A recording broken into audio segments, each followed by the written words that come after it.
Did you put even more Christmas decorations behind you? Yeah, so I did that right after our podcast last week, so they've been up for almost a Wow. week. So Wow. Well, they look really nice. They look pretty good, don't they? I Yeah. added this like red tinsel because last time I just had Christmas lights on my shelf and it just looked so tacky and it just looked like a dude's decorations. And I was like, we can do better than this. So then I went outside. I found some like tinsel, I think it's called, and I You just just wrapped the went lights found in it red. outside, or we have a shed in the backyard with all of our Christmas decorations. So I went searching in there for something I could use to flavor up the place. And then I have this little forest next to me too. We got a little candle with some trees. right? It's really nice. Yeah. Congratulations Thank you. on your Thank hard you. work. I'm pretty pumped about it. It's a Christmas studio. You should be. Welcome back to Almost On Air, guys. We have a guest today, and it's been a little while, so I'm really excited. She's a friend of mine from college. This is the first time having a guest in this category as well. Yes. It's something new, and I'm really excited. 2021 with big things. Really big things. She's like actually a way bigger deal than either of us, so it is quite nice that she's agreed to join us. That's also not a high bar to No, it's not. No. But before, she'll jump on here really any minute. But before that, John's had some changes in his home. It's been an interesting week over here at the Positivity Palace, which is what our roommates like to call our household here. Isn't it registered as that?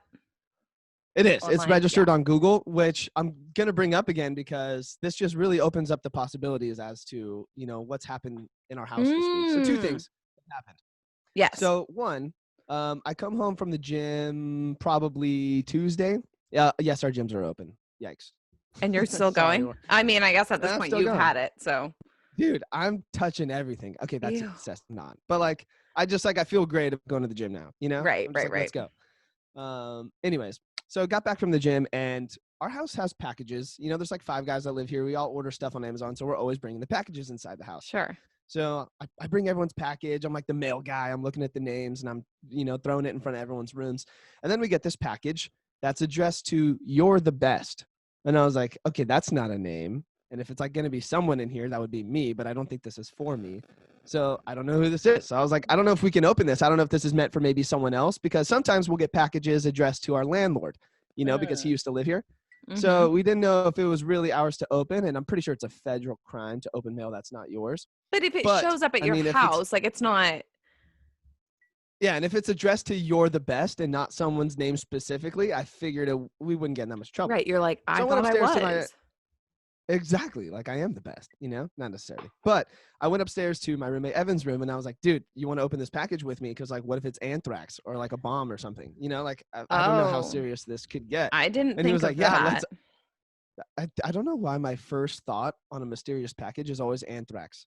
I wasn't alive during an anthrax scare era, No, yeah, you were. I think that we had one when we were little. In the 90s. Yeah. But I have no reason to be scared of that. No one's trying to kill you. But that's my first thought. Every single time I see an unmarked package at someone's house, I'm like, anthrax. Right. I don't know why. It's literally the stupidest thing in the world.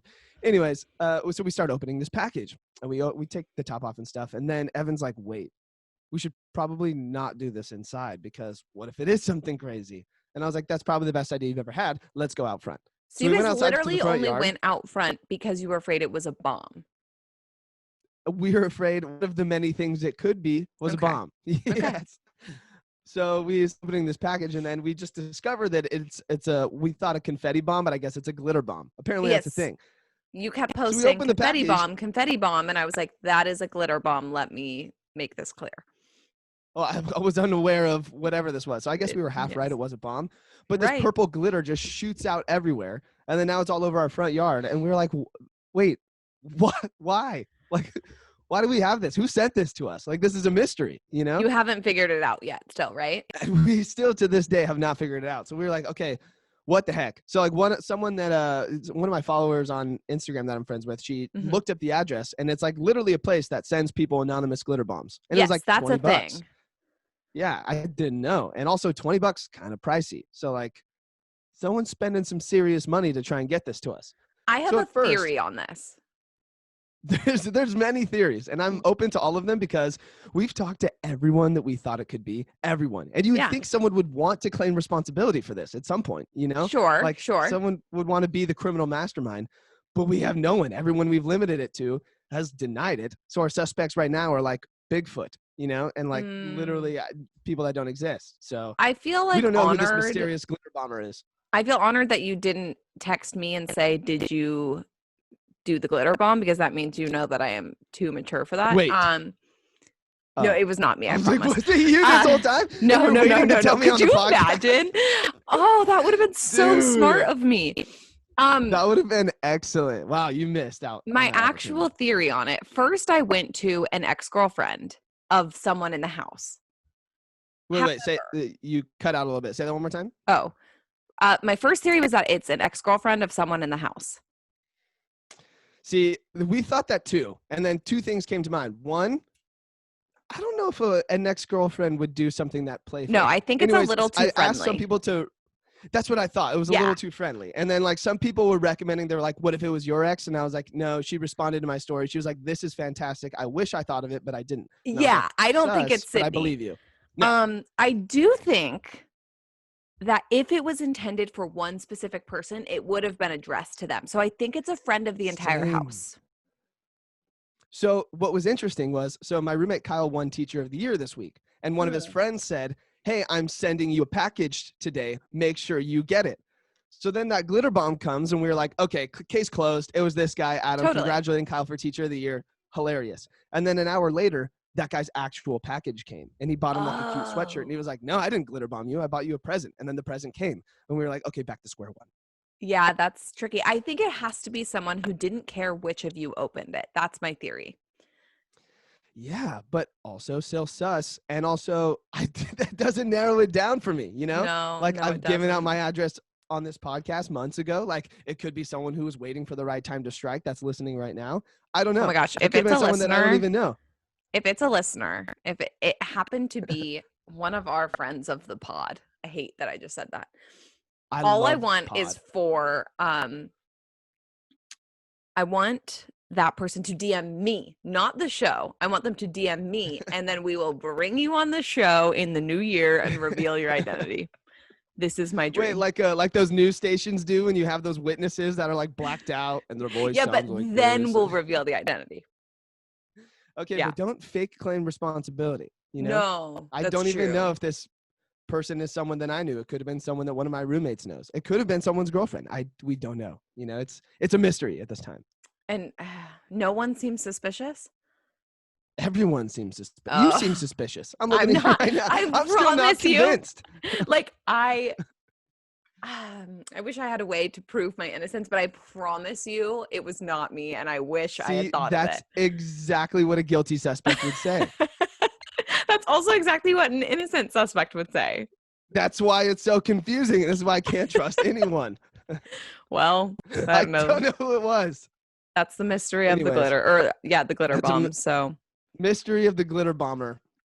He's out at large right now, and there's a reward. I don't know what it is, but there's a reward for the capture. Or you say he. Likely a she. I feel like it's probably a she. Because glitter. Yeah, I don't know how many guys are aware of glitter bomb surprises. Exactly. You know? Exactly. And that's one of those things that when they first came out, it kind of became like a meme on Instagram, and people would be like, you know, like send these to your ex. It's like sending them the like gummies, and it's like, here's a bag of dicks. Yeah, this sounds like a girl's plot written all over it. However, I think we're just like, I wish they were cheaper because I'd love to just send glitter bombs to everyone I think it is. And I know one of those retaliations would probably be right. You know? It's crazy that it's $20 for like a vial of glitter. Dude, that costed them for sure 50 cents. Not even. Right. The mail to ship it to me costed more, and maybe that was like $3, you know? You know that there's no way that should be 20. It just costs. What? It's not costed, it's costed. You learn something new every day. day. On my mind right now. Yeah, I'm sorry. The killer is playing with me right now. Oh, there it is. See, there she is. It was just our slow Wi-Fi is really doing it. Hi, your video's off. Oh, what? I do that every time. Every podcast. every single week, and that happens. It's just 2020. In the end of 2020, and I obviously just don't know how to use Zoom. So Look at my shirt. I love it. Such a nerd. Okay, Literally so OG. our Wi-Fi's are both being terrible. So if we ask you to repeat something, that's just why. I wouldn't be surprised if mine was either. So great. I'm like, and if It's you fine. if you like can't hear us at any point, just tell us, and I'll just spend time editing this tomorrow. So I love it. it's so good to see your face. Wait, I've never been on a podcast ever. Oh my god. Wait, really? Okay. I have never. No.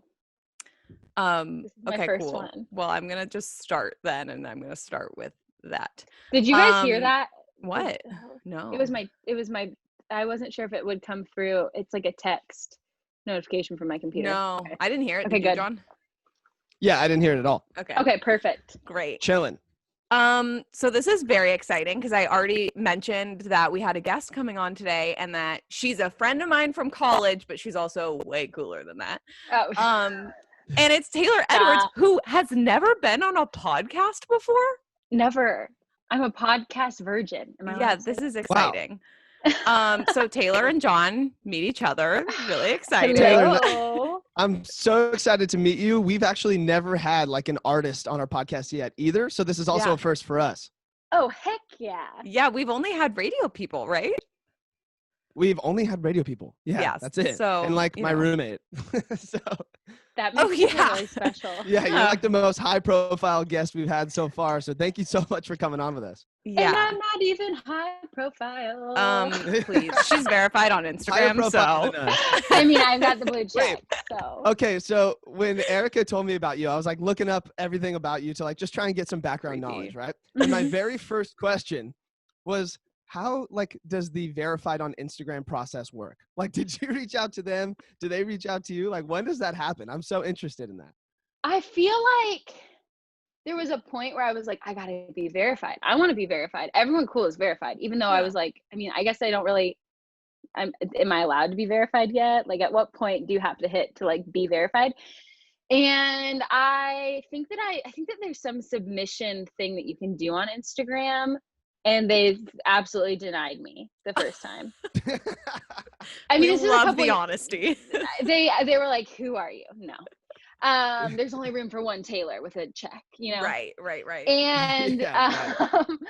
and then I had someone who like does social media for like a living, who has all those contacts and connections. She's like, hey, let me submit for you because I know the people or whatever. She's like, why aren't you verified on Instagram? I was like, great question. I have no idea. And so it's actually kind of funny though, because you have to like send your driver's like it's like you have to send your driver's license over. You have to be like, this is who I am. Yeah. I guess that makes sense. Yeah. Mm-hmm. The whole point is that it's actually you. Yeah. That's pretty intense. Okay. And then I feel like I had to show like my website and like other social media to like make sure everything was cohesive and the same. Right. But I was like, oh my, yeah, you have to send your driver's license. Like it's a thing. I believe it. You were the first weird. blue check mark we've had on this podcast. Now this girl's I'm legit. honored. It's really exciting. Yes. I'm honored. I mean, you've been also something that like probably John doesn't know. I feel like Taylor, you're the original like using social media as like a guerrilla marketing platform. Like I feel like back when we were in college, that was when Instagram was really getting big, right? Like it wasn't that big of a deal, but your stuff was always so like well done. And now that like translates into all your merch, which I'm wearing currently. When did you realize like, oh, I have to basically make social media my brand? I think honestly, I mean, I started doing YouTube covers when I was a freshman in high school, which I've left up because there was a point where I was like, I gotta go delete all this. This is bad. And then I had someone say to me, that's in the industry, they're like, you can't, that's like your story. Like you're erasing your story, you know? And like, if someone's going to go look at that, they're going to see the date was 2009, you know? Totally. And so I think that honestly, this is going to sound really cheesy, but like I looked at someone like Justin Bieber, who I was like, even though he was doing pop music and I wanted to do country, I was like, right. okay, 1 + 1 = 2. I just have to, I have to post YouTube videos of myself singing. I don't live in Nashville. I don't live in LA. I don't live in a music city. So I'm going to post videos of me singing on the internet like Justin Bieber and see what happens. So I feel like I've really, like, it's the only thing I've known. So I don't think there was ever a moment where I was like, oh, I have to use this. It's just kind of ingrained in me. And like, I can't imagine not using it. Right. You know what I'm saying? And like, thank you, Justin Bieber, for this. Do you remember we went to the Purpose show? Fever. Yes. That was honestly top 10 moments of my life. That's probably like in the top 5. I hope there are more top moments to come, because I remember we went to that restaurant first and got drinks, right? And then I don't remember that part. And then we went and saw Bieber, and it was the best. It was top 5, not even top 10. So wait, how much time did you guys spend together in Nashville? We became friends like, Taylor's how long have you known freshman year. So we've known each other a long like time. 9 years now. Oh my God, wow. Yeah. Erica's and then like seen all of the fate, like she's really truly watched this, especially over the past 9 years, like be what it is now. I feel like I'm like a really big fan too. And it's funny because like you'll come out with new songs and often I've heard them before they come out, but sometimes I forget that you're my friend when I'm listening to the music because it's just that good. Oh my God, that makes me so happy. But sometimes it's awkward to listen to your friend's music. Like, John, do you have singer-songwriter friends? Yeah, I have some friends that I was growing up with that like wanted to be in the hip hop industry and wanted to be rappers. And like at first you have to like disconnect that stereotype of like, oh, they're a SoundCloud rapper. You know what I mean? Right. And then they start to get good and you're like, wait a minute, like my friend's kind of good, you know? Right. So it is like, sometimes like when people send you their songs, you're like, cool. But like with your stuff, I'm genuinely like, oh, was she inside my brain when she wrote this song? Like it's very real. So and that's like exciting. The biggest compliment ever. It's when did you start? I guess what I don't know truly is like, when did you actually start writing versus just singing? I am definitely also a product of watching Taylor. Like literally, I feel like we grew up in a time of like these really, they're going to become these legacy iconic and already are artists. Yeah. And I'm so excited that we had that. Granted, I think this next generation is going to have like Billie Eilish and there's other amazing artists that are coming up too. But I feel like a Taylor Swift was like the OG for a young artist, like being taken seriously. I know we had like, LeAnn Rimes and whatever, but like just this whole different vibe and level and like talking to people our age, and it being about writing more than anything. Exactly. Yeah. It was about the writing and the storytelling. And so I mean, I would be lying through my teeth if I didn't say that she was a huge influence when I was freaking 14 years old, right. And always loving to sing. I was always in musicals in school and loved Britney Spears and Spice Girls and Dixie Chicks. And, and I always loved that. I just never knew that you could say, hey, what do you want to be when you grow up? I didn't think that being a singer was the right answer. You know what I mean? I think as a little kid, you're kind of like, you have this big imagination, but I think also you want to say the right thing too. And so I never was like, I want to be a singer, because I just didn't think that I was. What would you tell people? Like, I'd be like, I want to be a vet. I don't know. Like I would probably. You're like, no, I don't. But the core of me, I mean, I was up on tables. My parents joke, there's a story about me getting up on a table at like a sports bar restaurant. And you know that song, Hey, Mickey, you're so fine. Yes. You know that song? Well, my mom's name is Melissa, and so everyone calls her Missy. And so my dad had always sang that song, was like, hey, Missy, you're so fine. Well, I just took it upon myself one outing to get up on this table when the song came on and just perform for the whole restaurant. So it's always been something that like they knew that I loved. But I was 14 or 15 when I started. It was when I learned guitar off of YouTube. I literally was like, how do I play Colby Kelly Bubbly? You know what I mean? Like, yes. God, what a banger. So good. It's such a banger. So good. And so for me too, coming up with the Taylor Swifts and the Biebers and everything, I didn't know that artists didn't write their own songs. I thought everyone wrote their own songs. So that was another thing that was never like a question. It was just like, oh, I have to write. You know what I mean? And so, and I'm so glad I had that, because it opened a whole other side of like creativity. But Did you end up, so I was like 15. what did you major in at school? Songwriting. Yeah.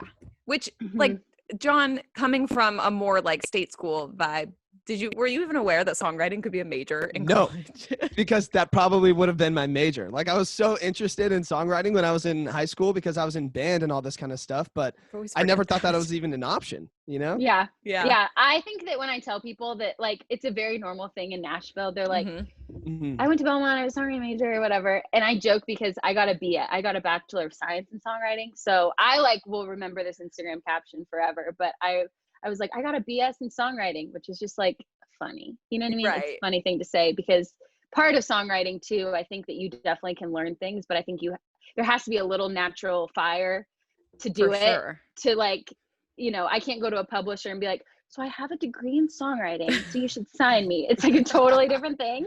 So it's Right. I joke about it being a BS, but I think people that aren't in Nashville and they're like, what did you go to school for? I'm like, songwriting. They're like, they think I'm kidding. You know what I mean? Right. They're waiting for the punchline of the joke. And I'm like, or they're thinking that's the punchline. But yeah, I loved it. I loved it. I would go back and do it again. Was there a specific moment where you knew that now that was your main focus, like being the songwriter artist? Like when did that shift for you where you knew that that was the path you were chasing? I think that to me, I mean, the artist thing has always been the main goal, I guess. If I had to like put them both into separate careers, you know, the artist thing has always been what I'm like most passionate about, but I also just can't imagine not writing songs. So I think for a minute they kind of train you to go, okay, so you move to Nashville, you write your tail off with everyone you can, you are a songwriting major or whatever, if that's your path, and you get a publishing deal, and then you write songs still for 4 more years, and you're finally ready to be an artist and you go get a record deal. Explain what a publishing deal is, because a lot of people listening won't know. A publishing deal is when you are essentially paid and hired to write songs. For other people, kind of. For other people. Right. For other people, kind of. Yes, yes. And so I think in my head, you know, I thought, oh, I have to write songs and then I can go be an artist. And thankfully I kind of changed that. And I was like, wait a second, I've been an artist. I can just be an artist. I don't need someone's permission to just go be an artist. Anyways, I don't know if that answered your question. I like took the long way around. I was like, also I interrupted you. So what would you say? So about how many songs have you released to this point? Which I guess is a hard question because there's some from like way back in the day. Well, my first like real thing I put out was an EP called No Hard Feelings, and that was in 2018. May of 2018. Good. If anyone's never listened to it. And that was like my first official thing. I had put a song out in college that has been scrubbed. I mean, if it's on YouTube, someone's put it on YouTube. I was like, what's it called? Do I remember it? It's called Change the Surface. And it's my mom's favorite song to this day, and it's so terrible. It's so bad. It's literally about me. I have a really close family friend who's was a grade older than me, and because I started writing songs like the summer before my freshman year of college, to this day, I will admit it, I'm a goody good. I like to follow the rules. I thrive in that, and I'm fine with it. Right. Anyways, she had told me, she's like, yeah, when you get to high school, like you're going to drink and you're going to do all these bad things and you're probably going to get a speeding ticket. And just like, I'm also like a hypochondriac. Yeah. And so I was like, you know what? Change the like, no, I'm not going to do that. Like, so it's essentially about me telling my friend, like, I'm not that girl like you. Like, I'm not going to follow that. Of course, that's your mom's favorite song. Yeah, she's like, it's so cute, it's so sweet. I'm like in a horse field in like a sweater for the single art, and it's like my signature is like my name. It's so bad, but I mean, we got to start somewhere. Growth, yes. So then 2018 was when you really started releasing again, and you've released a lot since. You had No Hard Feelings, then you've just done singles since then, right? So at the end of last year, starting in August, I kind of made a pledge. I was like, okay, I'm going to take this end of the year and I'm going to release a song a month, because I had I had like a little portfolio of things that I knew that if I waited, it would be too long. Like they still kind of fit in the No Hard Feelings storyline. This is and vibe. like universe. Yes. Okay. It was kind of, and it was in this, the time period that I had written those songs were about like the same situation. And so I'm like, okay, I feel like if these songs are ever going to get a chance at life outside of a Dropbox, they need to come out within this chunk of time. Yeah. And so I did a song a month from August to December, and then had all these plans, obviously, to release more music this year. And it's just been a little hard. I mean, you've still released. I've still released the 2 versions of I'm Sorry, or Sorry, I'm Sorry. I'm Sorry. Okay. I'm Sorry. Yeah. And then we just put out this new song, but honestly, it's been fine. It's totally fine. Like timing is everything, and like that was totally meant to happen, and it just gave room for new things coming. So I've released, how many songs has it been? 3, so probably 11 technically, if we're counting like an acoustic versions, a Christmas song, stuff like that. Yeah. So how many songs would you say as a songwriter you write that don't see the light of day? Like that no one has ever heard before? So many. That's so crazy to me. Especially like not so much now. The last probably year, obviously with everything going with COVID, and just me really focusing like on my artist stuff, I kind of made this decision of like, okay, I'm going to write more intentionally for me, rather than feeling like, okay, I need to wake up every day and write a song. And so it's more been like, okay, let me take time with myself. What do I want to say next? And if for some reason there's a song that I write that it feels like it goes to somebody else, I'm never going to say no to that, because I feel like I can always write another song. Yeah. And that's like such an honor to have someone want to cut your song, I would feel like. So, but within the last year, I've probably slowed down with like number wise of how many songs I'm writing. But especially like during college and right after college, I was writing almost every day, sometimes twice a day. So, I mean, so many songs, and there's so many songs that I'm like, oh, I got to put this out. And then for whatever reason, I'm like, you know what, actually I want to put this out. Like there's so many songs, and you figure too, like the amount of songwriters in Nashville on Music Row writing every day. And then you look at the charts of how many songs get charted. You're like, whoa, there's so much music all of us have never heard. That and exists. Great stuff too. Yeah.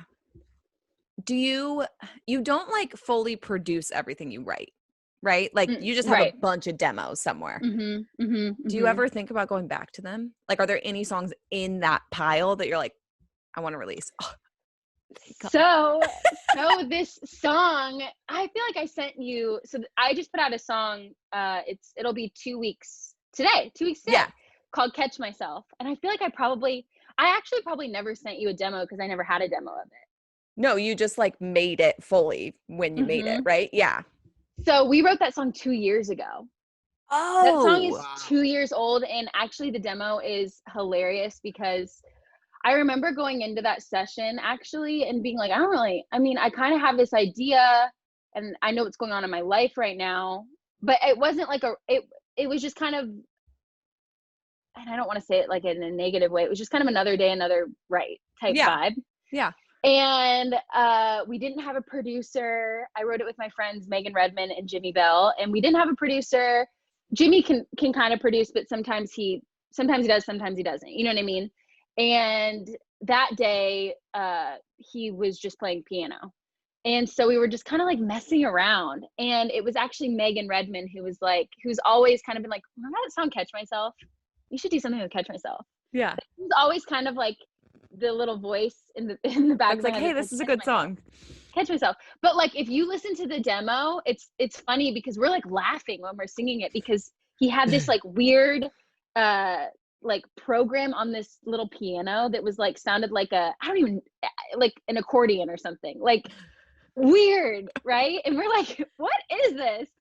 And, so it's kind of funny, and knock on wood, so far, this has been like my fastest streaming song. Really? 2 years old. Yeah. More so than even like I'm Sorry 2.0. Yes. which is Because with Josh Kerr, who I don't Mhm. know if John, you know who Josh Kerr is, but he's a singer-songwriter in Nashville as well. he's amazing. He's amazing. Yeah, so that's a perfect example of like a song that sat in a little Dropbox pile Yeah, and and was someday, really essentially not even a demo. It was just like a really jankety like voice memo. yeah. So John, you looked like you were going to say something, but maybe not. I was. My and internet then I is thought you so froze. unstable. Yeah, and then I was like, Yeah. maybe he's just not here. Did you have a question now that we have you? Yeah. When you sing a song that's 2 years old, does it still hit the same? Like, can you still feel all the emotions you were feeling when you were writing that song originally?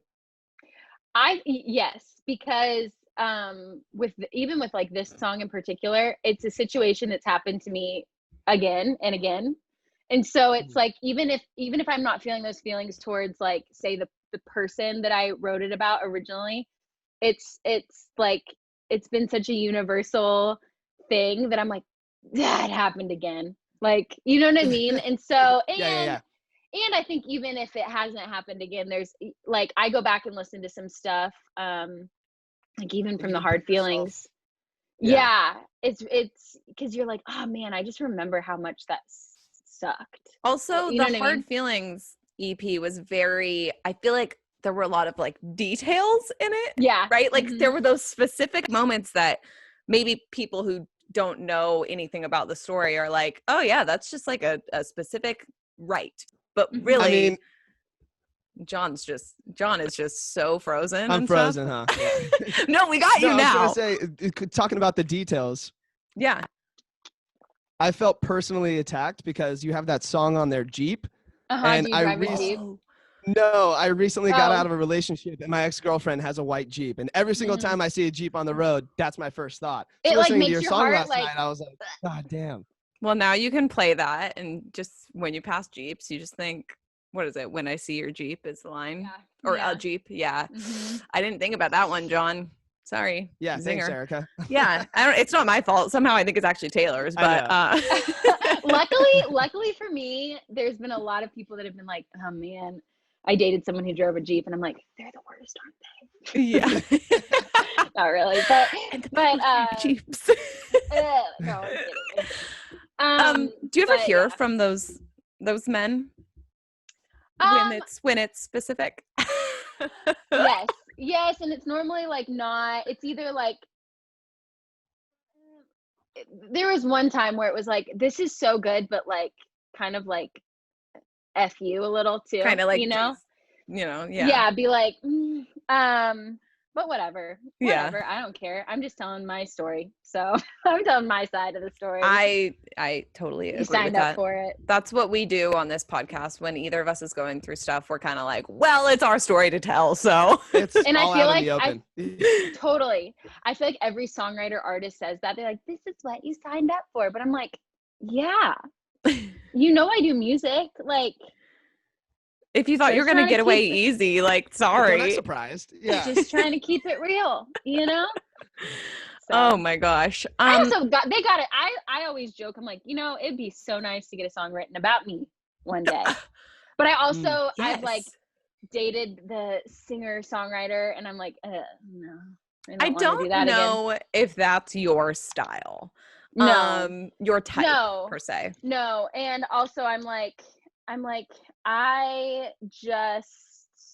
joke about like, oh, I would love to have a song written about me, and then I'm like, wait a second, I've not really put out a super like flattering song. I don't want a song written about me. No, you really haven't. You don't have a song that's like, I love you because like Exactly. So I don't know. I guess like if I did something pretty terrible to someone and I knew it, I'd be okay if they wrote a song about it. Yeah. You'd be like, okay, so how do you really feel? That's what it is. How did I make you feel? I just want to know. Mm-hmm. Yeah. Again, John looks like he's about to say something, and then I know he like freezes, and then it looks like his mouth is like about to open, like he's like, Guys, I'm not gonna lie. Sometimes I only hear like every 3 words of what you're saying. Oh and my I'm just God. trying to, Oh, like, it's dive sad. So into for this Christmas, I'm conversation. gonna buy John. This is gonna be a great episode for you to listen back to. You're gonna get Yeah, the real no. full story. This is gonna be like a new listen to me. I'm gonna listen to this podcast and be surprised I even participated. To be honest, Like, I'm a listener, actually. Oh my God. A Wi-Fi router would be nice. Yeah.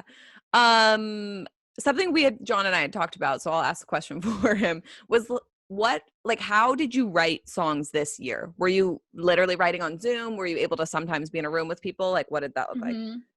I've basically only written, because I am in Arkansas right now. Obviously, Mhm. normally I live in Nashville, and my lease was up at my apartment kind of in the heat of the pandemic. And so I kind of made the decision of like, I have a 9-year-old sister as well. I have 2 little brothers and a 9-year-old sister. And basically all of her life, I've lived in Nashville. And so I'm like, you know what? I'm taking the year to like go like be a big, like get to actually be around her and be a big sister. You know, we're pretty close considering our huge age gap. Nearly 20-year age gap. Yeah. 18 years. Yeah, it's crazy. Yeah. It's 17 years. And I'm like, I come home often, but I'm like, this is like invaluable family time.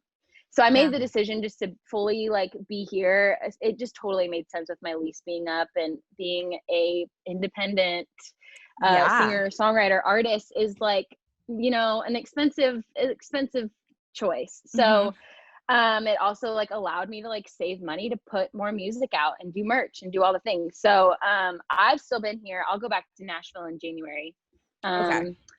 But yeah, so everything is essentially, I mean, I've had to go back a couple times. One of my best friends is also a photographer who I work on every creative aspect with, as far as video and photos. And so I've gone back a couple times to do stuff with her, and we've, you know, done the quarantine, whatever tests. Totally. And I think I had done one in-person session with Josh, who is producing all this stuff, just because I needed to go do like vocals and stuff. But he's produced all of these. He's produced everything that's come out this year. Oh my gosh. Wow. And so he did I'm Sorry 2.0, and he did Catch Myself.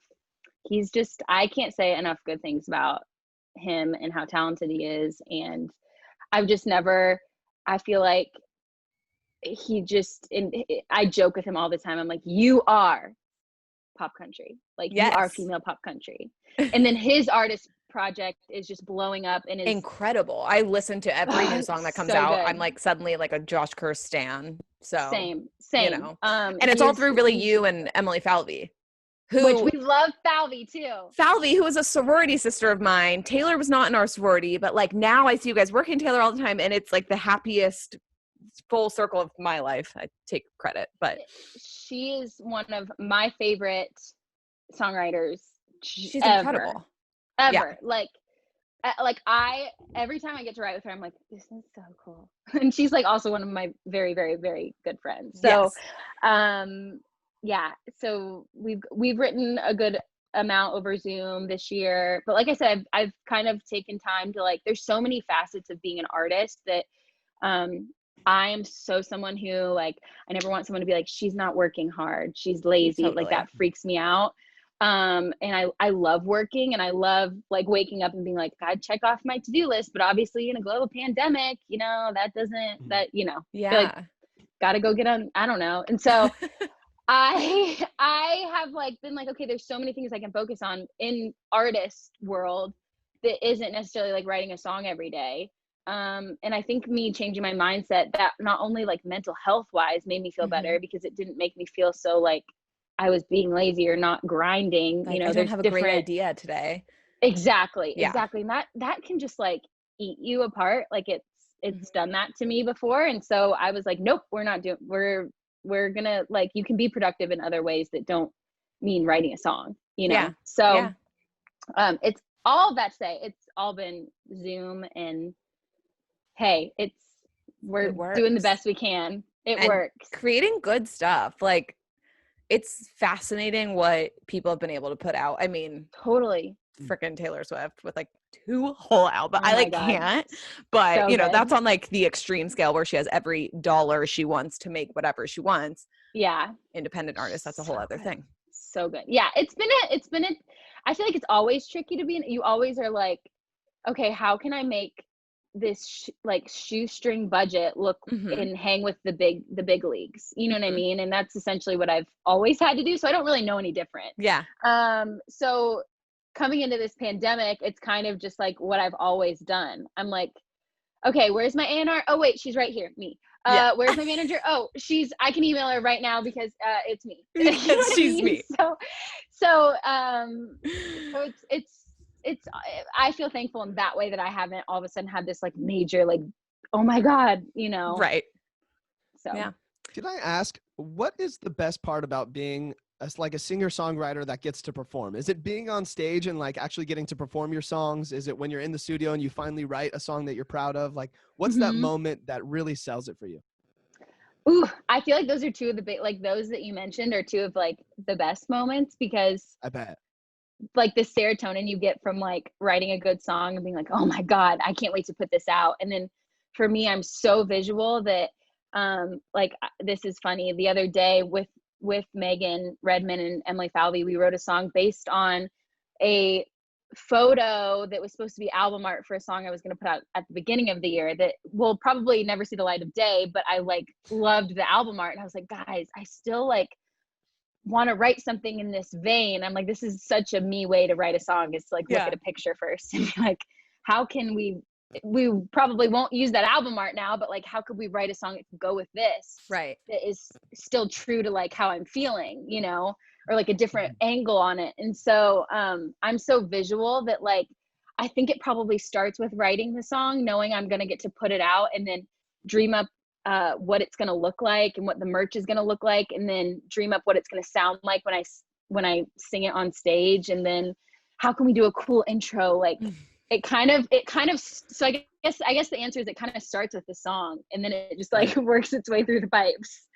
But it's all exciting. It's all exciting. Yeah. I know. Hearing you talk about it, I'm like, why isn't that my brain?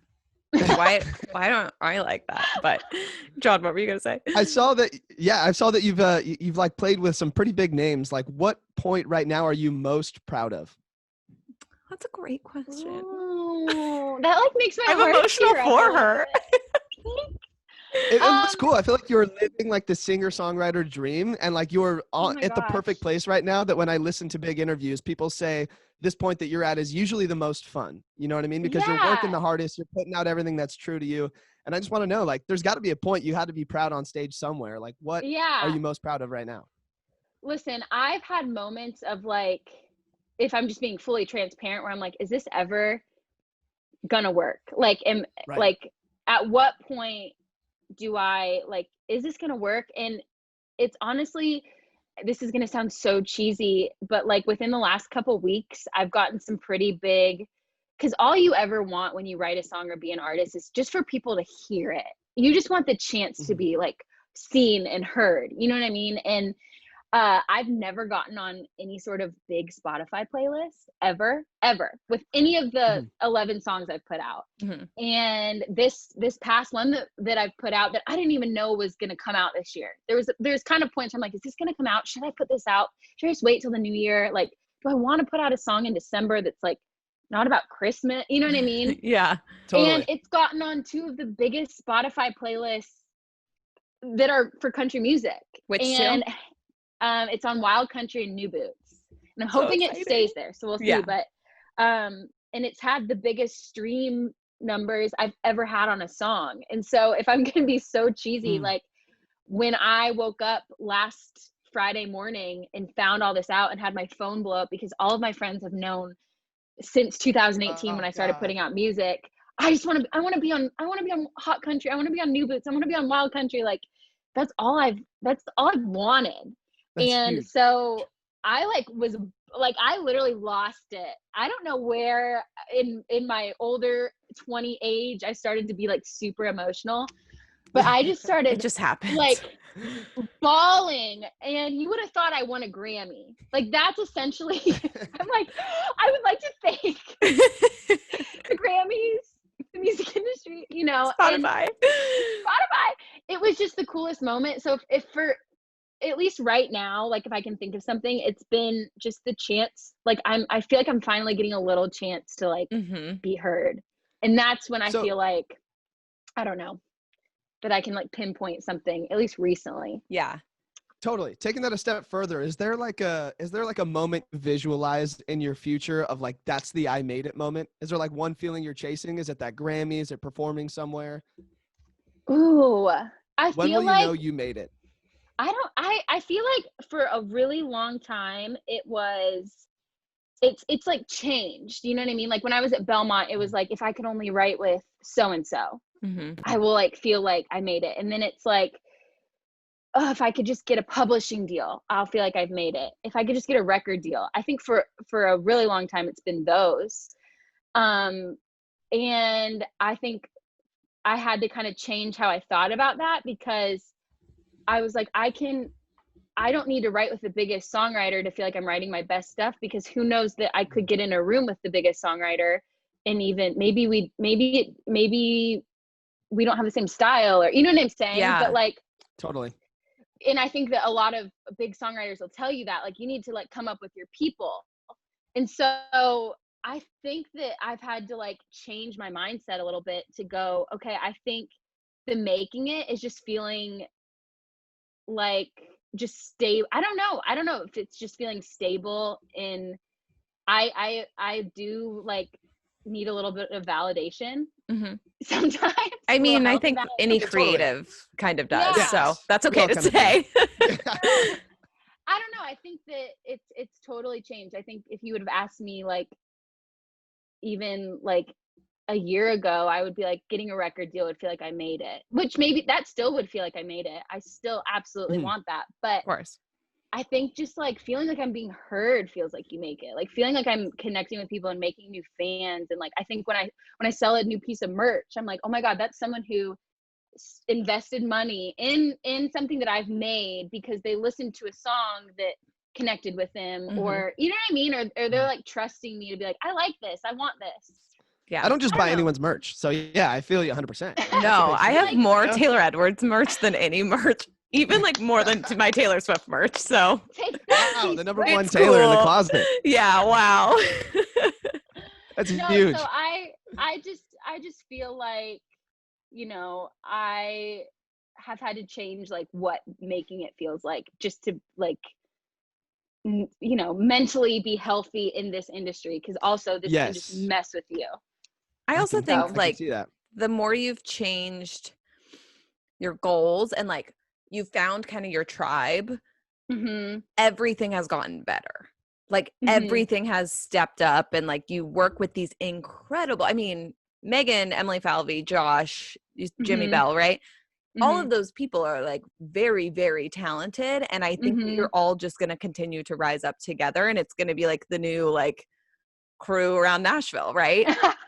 I hope. That would be so cool. Yeah. So cool. But it's really exciting. John, do you have any last thoughts? I don't want to take Taylor's entire when day. The world opens up and we go back to Nashville, I want to see you perform somewhere. Oh my God, yes.